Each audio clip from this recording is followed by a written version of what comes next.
Bom dia! Hoje é sábado, dia 8 de junho, não sei nem que dia que é hoje, é, de 2024.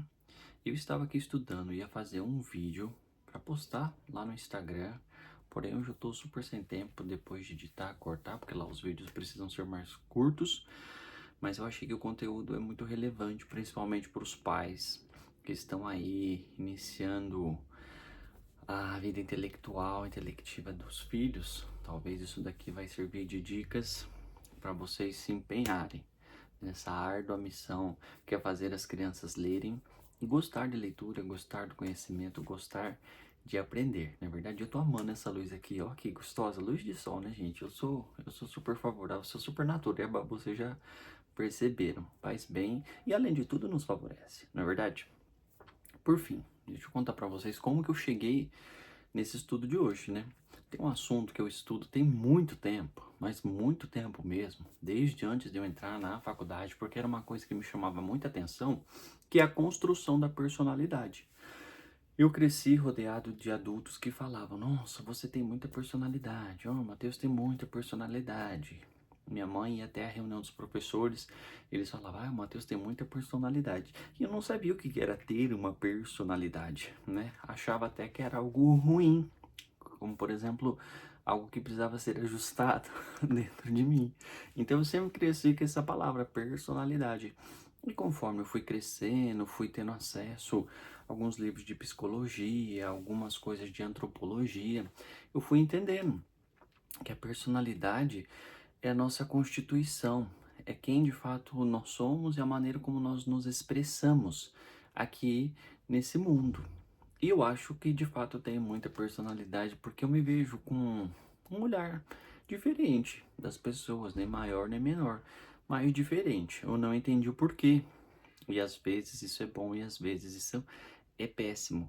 Mas estudando, você vai vendo que existe um processo para que isso aconteça. E eu vi que esse processo, por generosidade de Deus, aconteceu comigo.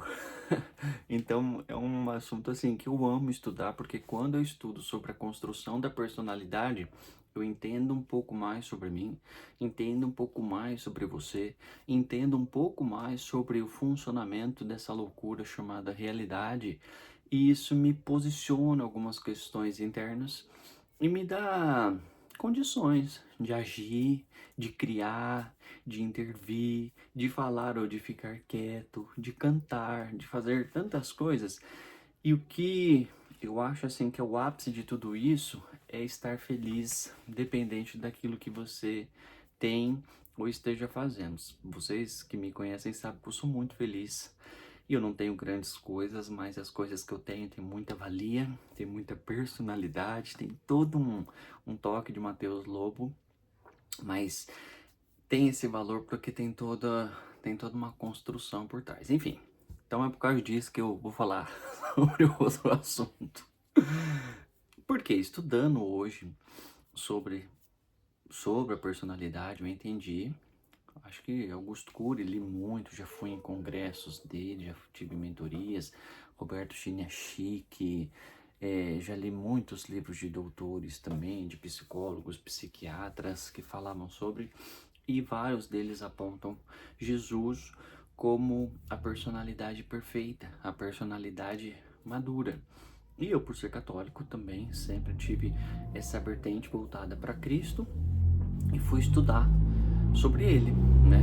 Então todos os dias eu me empenho em estudar minimamente, né? Podia estudar um pouco mais, mas não tenho tanto tempo assim, sobre a personalidade dele, sobre as ações, sobre seus costumes, sobre a maneira que ele agia aqui na Terra, para que eu também imite e assim também construa a minha personalidade. E o de hoje, o estudo de hoje foi em cima do evangelho de hoje, que é o reencontro de Jesus no templo, que me trouxe três pontos assim, três reflexões que eu achei que valia muito a pena compartilhar com vocês. Não sei se vocês se lembram desse evangelho, talvez vocês até leram ou irão ler. É daquele que houve uma festa, se eu não me engano, em outra região. Jesus, Maria e José vão até lá. Jesus nessa época é adolescente. E eles participam dessa festa e no retorno José e Maria voltam e Jesus fica. Se eu não me engano, já escutei alguma explicação sobre isso, que naquela época, essas travessias que eram feitas a barco eram separadas. Homens de um lado, mulheres em outro barco. Porém, Jesus, como era adolescente, ele podia circular livremente, sendo homem com o pai, ou sendo adolescente, sendo uma criança que precisava de cuidados específicos, podia ir com a mãe. Durava 3 dias essa viagem, eu me lembro disso. Então, o que aconteceu? José acreditou que Jesus estava voltando com Maria. Maria acreditou que Jesus estava voltando com José. Quando eles chegaram na cidade deles, eles perceberam que Jesus não havia estado com nenhum dos dois. Pois voltaram lá de barco procurar o bendito do menino Jesus. Imagina a preocupação deles, né? Eles já sabiam da condição divina de Jesus e ia ter que devolver o moleque como se eles tinham perdido o moleque para Deus, né? Imagina ainda para Deus. Encontraram Jesus no templo, muito calmamente. E aí é um ponto que eu achei muito interessante. Lá na narrativa fala assim que Jesus estava sentado em meio aos doutores, escutando-os e fazendo-lhes pergunta. Isso não é muito similar a uma sala de aula? Uma pessoa sentada com pessoas que têm um nível de instrução maior, falando sobre e permitindo que a gente também pergunte sobre assuntos. No meu entendimento, Jesus naquele momento estava estudando sobre aquilo que ele viria fazer no futuro, que era anunciar e pregar a palavra. E aqui é até um ponto interessante, porque Jesus já trouxe consigo o conhecimento da verdade revelada que era ele. Ele já sabia o que ele precisava falar. Mas estando ali, me vem a ideia de que ele estava lapidando tudo aquilo, de que ele estava vendo como era a melhor maneira de chegar ao coração das pessoas, ou talvez trazendo conhecimentos de fora para que ele também pudesse somar aos seus conhecimentos, para que depois ele pudesse transbordar toda aquela sabedoria que ele viria fazer posteriormente com seus irmãos, né? Então foi uma coisa assim que me chamou muita atenção. Jesus, naquele momento, mesmo já tendo o que oferecer, ele estudou. Faço aqui um paralelo. Nós também somos assim, nós já trazemos em nós algumas coisas, porém essas coisas precisam ser lapidadas. E a educação tem essa função de ir lapidando, construindo não só nossa personalidade, como também toda a nossa vida intelectual, nossa vida intelectiva. E isso não é só uma missão dos professores, muito pelo contrário. Isso começa logo em casa, com o bebezinho. Tô aqui com o José, aprendendo sobre ele, buscando recursos de desenvolvê-lo e penso que isso vai perdurar enquanto ele for meu filho, enquanto ele e eu estivermos aqui, é uma oportunidade para desenvolvê-lo, para que ele se torne cada vez mais sábio, mais inteligente, mais bem desenvolvido, mais bem criado. Segundo ponto que eu achei muito interessante foi que, ao reencontrar, Maria vai até Jesus e fala: Meu filho, a gente estava preocupado com você.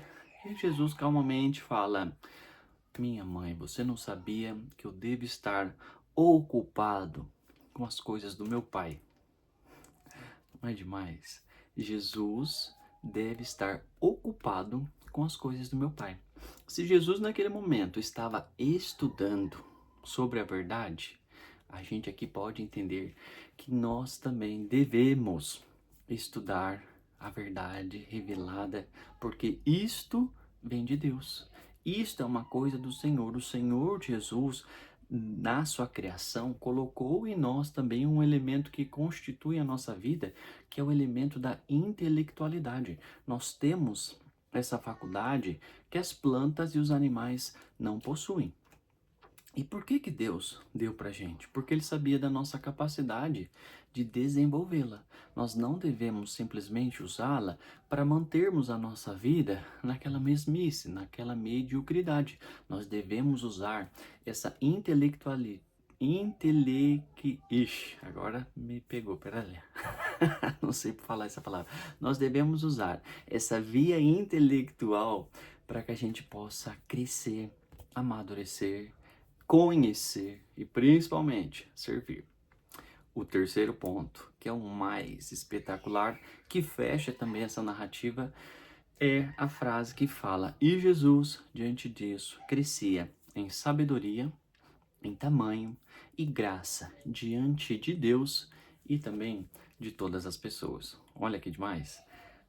Entendemos que quando Jesus se coloca a estudar, porque sim, isto é da vontade de Deus, Deus quer que nós, pessoas humanas, estudemos, ampliemos toda a nossa visão de mundo, todo o nosso conhecimento, até por isso que Ele também nos dá filosofia, nos dá a ciência, nos dá a teologia e outras tantas teorias do conhecimento para que a gente cresça, para que a gente busque, para que a gente evolua, e isso vai ter um fruto, que vai ser a nossa maturidade, que é a sabedoria, o tamanho e a graça. Se você parar para ver, essas três palavras justificam exatamente as três dimensões que é constituídas o homem, que é a física, que é o tamanho, a sabedoria, que é a mental, e a graça, que é a anímica, que é a alma, as pessoas falam que é o espírito, mas é a alma, né? A nossa alma é constituída da matéria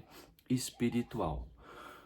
Não é demais, gente. Estudando, que é da vontade de Deus, a gente vai conseguir construir uma personalidade madura. Eu fico, assim, admirado, fico abastecido com essa palavra pela minha busca, pelo fortalecimento e pela maturidade da minha personalidade. E queria também compartilhar com vocês para que vocês também consigam construir para vocês essa vida de estudo, essa vida de construção e também e principalmente colocar os filhos de vocês para construir essa personalidade e essa maturidade. Eu sempre penso que o José vai enfrentar um mundo que eu não enfrentei. Eu vejo que o mundo de hoje tem desafios que eu não tive que superar, por isso eu preciso construir nele uma personalidade muito robusta, para que ele tenha recursos de ação a tantas e tantas e tantas diversidades. Sou Matheus, sou professor, sou bibliotecário, estou nesse canal para possibilitar que a gente construa coisas boas para as crianças, para que no futuro elas tenham uma personalidade madura, responsável para que elas sejam felizes e sirvam, estejam aqui amando, vivendo, compartilhando, sendo quem elas são chamadas a ser. Qualquer coisa, estou aqui à disposição. Bom sábado para vocês.